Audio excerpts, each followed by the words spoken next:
épique, je vous dis épique, le match de Chelsea. Les amis, Tottenham-Chelsea, c'est en tout cas un classique. Et ça a toujours été ainsi. Hein. On les a smatchés lors de la précédente saison. On les smatch encore cette saison. Bien avant que je ne puisse développer cette vidéo, commence par t'abonner, liker et partager la chaîne. Et surtout, n'oublie pas de liker, de partager. Le plus important, c'est que le football mérite d'être vécu. Let's go pour le débrief. Les amis, cette vidéo est sponsorisée par notre sponsor officiel, 22bet.com. Si vous voulez, n'est-ce pas, avoir des bonnes cotes et faire des retraits, le lien dans la description. Et surtout, n'oubliez pas le code promo. Les amis, Chelsea, Tottenham, Chelsea, 7 buts. 7 buts. Je suis tellement content. Permettez-moi d'être aussi fougueux, d'être aussi joyeux. Parce que ce Chelsea-là me fait du bien. Ce Chelsea-là me rend heureux. Ce Chelsea-là me rend joyeux. Et ça, c'est important. On a eu à réaliser une performance topissima, bellissima, une performance XXL. Mais je suis pas content. La manière avec laquelle on a entamé notre match. 2 buts dans les 15 premières minutes, j'ai jamais vu ça. En tout cas, depuis que Enzo Maresca avec Chelsea, j'ai jamais vu son équipe prendre 2 buts coup sur coup. C'était pour moi une première. C'était pour moi infernal. Mais bizarrement, j'étais calme. Parce que je savais qu'en face, c'est Tottenham, les amis. C'est une équipe qui est capable du meilleur comme du pire. Tottenham, c'est comparable à un couple. Pour le meilleur et pour les pires. Ça, c'est la symbolique encore, l'identité même de Tottenham Hotspur. L'erreur de Tottenham était d'aligner en tout cas ces cadres qui revenaient des blessures d'entrée de jeu. Ils n'étaient pas prêts. On l'a vu avec Romero, Van den Ven, voilà, Udogie, etc. Ils n'étaient pas prêts. La pression et tout ce qui a rôdé autour de la rencontre, ils n'étaient pas prêts du tout. C'est là que moi je me suis rappelé que les 15 premières minutes, ils nous ont complètement bouffé. Ils nous ont complètement bouffé avec leur entame de match. Parfait. C'est impeccable. Tottenham, il nous a mis la pression jusqu'à obtenir 2 buts. Mais malheureusement, les 2 buts viennent des glissades de Marc Cucurella. Et le gars, normalement, il aurait dû s'imprégner bien avant, lors de l'échauffement, pour savoir est-ce que cette pelouse est compatible avec mes crampons. Mais malheureusement, ces 2 glissades, en tout cas, lui ont coûté sa bonne performance. Oui, parce que normalement, un joueur pro, il doit prendre des infos avant le début de la rencontre. J'étais en train de dire que la défense était bien mise en place par Maresca avec Badiashile, Colville ainsi que Cucurella. Mais malheureusement, on a senti, on a vu que Badiashile était en difficulté en première période parce que il était en face de Heung-min Son ainsi que l'autre joueur de Tottenham dont j'ai oublié le nom. Mais vous allez vous rendre compte que dans ce match, Badiashile a eu pas mal de difficultés, surtout en première période. Et moi, j'ai aimé la réaction de Maresca en replaçant les joueurs. Parce que ça a permis à Jadon Sancho de pouvoir revenir dans le match. Non mais sérieux, Sancho qui tire, à partir du moment où il comprend qu'il peut aussi tirer et marquer, il va devenir inarrêtable. Surtout qu'il est en train de jouer dans une équipe de Chelsea qui, en tout cas, est composée de jeunes comme lui. Et il a... Waouh, les amis. La rencontre, tellement qu'elle était emballée, 7 buts dans la rencontre. L'entame était tellement... Pour moi, je dirais c'était vraiment soporifique. J'ai vu que Chelsea a titubé dans la première période. J'ai pas aimé la première période.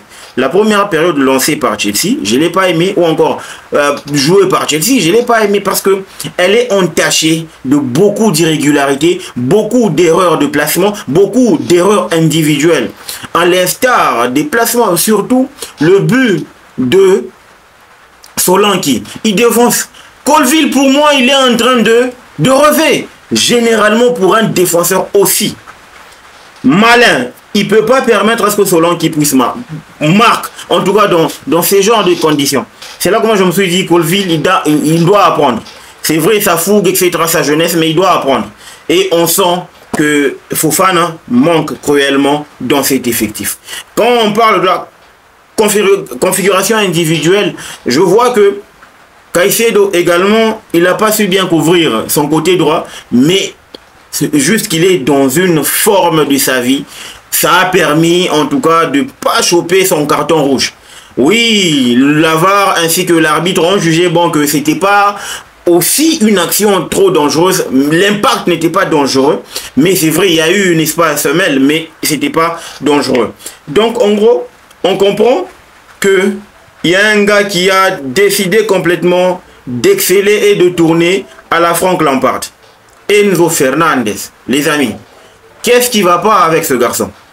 Il y a à peine 2 mois, c'était pour nous le bouse, c'était le joueur à abattre. Mais il est en train de renverser la tendance. 7 passes décisives, 3 buts en 8 matchs. Les amis, vous vous imaginez, en 8 matchs, il a fait ça, il a réalisé ça comme stat. C'est impeccable. Pour moi, je dirais, c'est en tout cas stratosphérique ce qu'il est en train de réaliser comme performance, match après match, week-end après week-end, semaine après semaine. Ça, c'est la première ligue, la Barclays English Premier League. Bravo à Chelsea, bravo, n'est-ce pas, à ces joueurs. Sancho, impeccable dans ses actions et surtout qu'il a été décisif au moment où on avait besoin d'un espoir, d'une lueur d'espoir. C'est dans ce moment-là qu'on avait besoin de réduire un écart pour revenir des vestiaires avec de l'espoir. Là, c'était important. Et Sancho nous a permis de revenir dans le score parce qu'après le but de Sancho, Chelsea a maîtrisé la rencontre. Chelsea a commencé à maîtriser, en tout cas, cette équipe de Tottenham. C'est là que moi, je me suis dit, à partir du moment où on a Sancho qui te joue de cette façon-là, Enzo Fernandez qui revient, Caicedo qui est revenu en deuxième période, je pense que Chelsea est plus que jamais un UEFA Champions League sport contender. C'est là. Mais, je dis bien mais, Nicolas Jackson aujourd'hui, il a complètement raté son match. Il a complètement raté son match. Du début à la fin, que des mauvaises décisions et surtout des touches de trop, de contrôle de trop. Normalement, Jackson doit être lucide de la manière dont on le connaît. À partir du moment où il a bien entamé la première, en tout cas, il a entamé cette saison. Ça va rester son pire match jusqu'à présent depuis le début de la saison. On a tellement... Il n'oublie pas que il est en balance avec Nkunku. Parce que oui, les places sont chères dans cet effectif de Chelsea. Jackson doit en tout cas se reprendre s'il veut marquer des points. Sanchez également, c'était horrible. Ces relances horribles.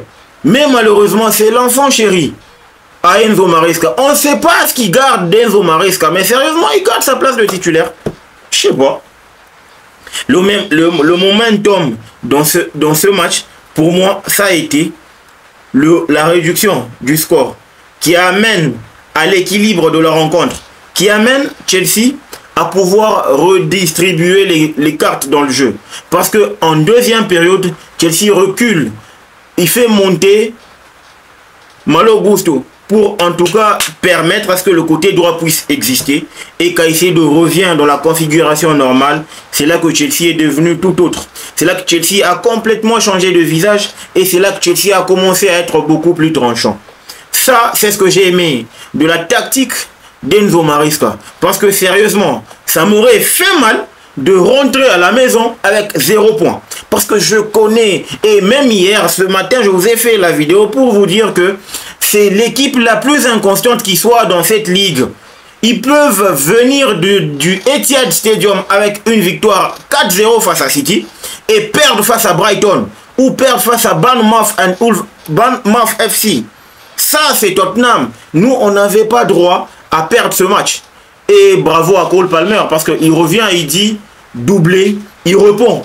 Il répond un doublé penalty et ça renforce encore son quota. 11 buts en première ligue, il faut le faire. Le côté positif, c'est que là, on tient un entraîneur qui sait lire, les amis. Il a compris le souci qu'on avait en première période. Et automatiquement, il a en tout cas corrigé cela. Et ça a permis à Benoît Badiashile de retrouver en tout cas son côté gauche. Et c'est là qu'il a excellé.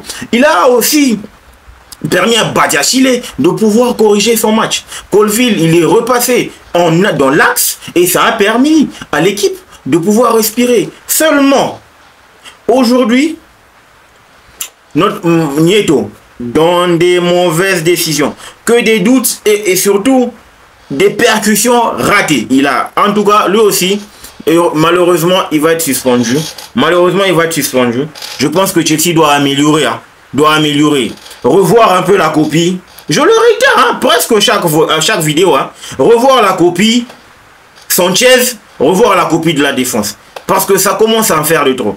C'est vrai, il y a victoire, mais j'aime pas encaisser beaucoup.